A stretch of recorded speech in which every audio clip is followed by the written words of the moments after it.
l'approche des élections nationales et provinciales de 2024 en Afrique du Sud, la Commission électorale a annoncé lundi 15 avril 2024 qu'elle fournira des détails sur le calendrier des élections du 29 mai. La séance d'information couvrira, entre autres, les demandes de vote spéciales, une liste des bureaux de vote, la notification du vote à l'étranger et une répartition des candidats en lice aux élections nationales et provinciales de 2024, a indiqué la Commission.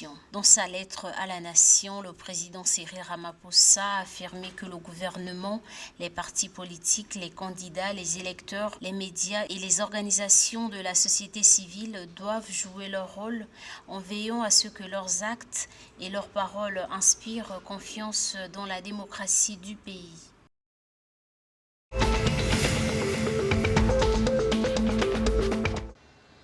En Angola, le commandant général de la police nationale, Armando Manuel Carlos, a annoncé le 13 avril 2024 que son pays renforcera le contrôle à ses postes frontaliers avec un système de surveillance vidéo, des capteurs et des radars. Selon le commissaire général, le commandant général de la police nationale de l'Angola a déjà entamé le processus d'installation d'équipements technologiques pour surveiller et contrôler les frontières.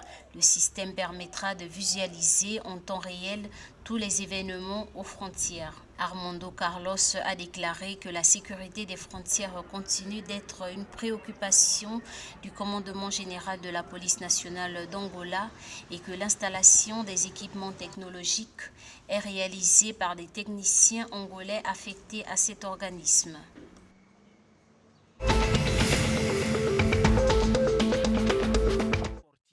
Au Zimbabwe, le président Emmerson Mnangagwa a nommé le 13 avril 2024 4 nouveaux ambassadeurs pour diriger les missions diplomatiques du pays en Chine, en Inde, en Arabie Saoudite et auprès des Nations Unies à New York.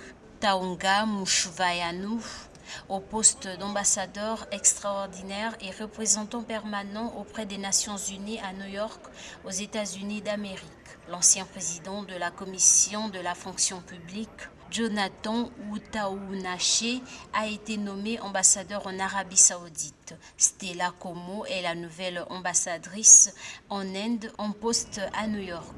Abigail Choniwa a été affectée en Chine où elle sera basée à Pékin.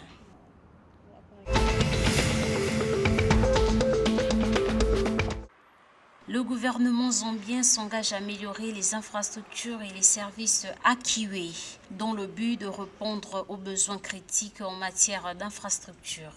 Dans ce sens, il a entrepris d'importantes initiatives visant à améliorer l'approvisionnement en eau, l'assainissement et l'éducation dans la région.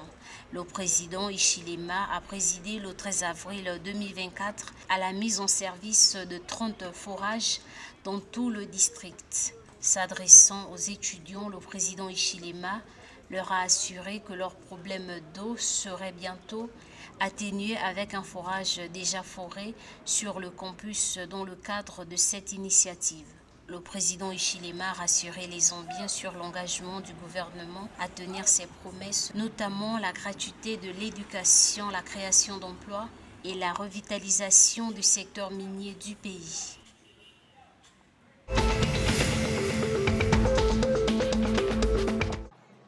La CAN Futsal 2024 s'est poursuivie le dimanche 14 avril 2024 avec les rencontres de la deuxième journée. La sélection égyptienne a battu son homologue namibienne par 10 buts à 3 pour le compte de la deuxième journée du groupe B de la Coupe d'Afrique des Nations de futsal qui se tient jusqu'au 21 avril au Maroc.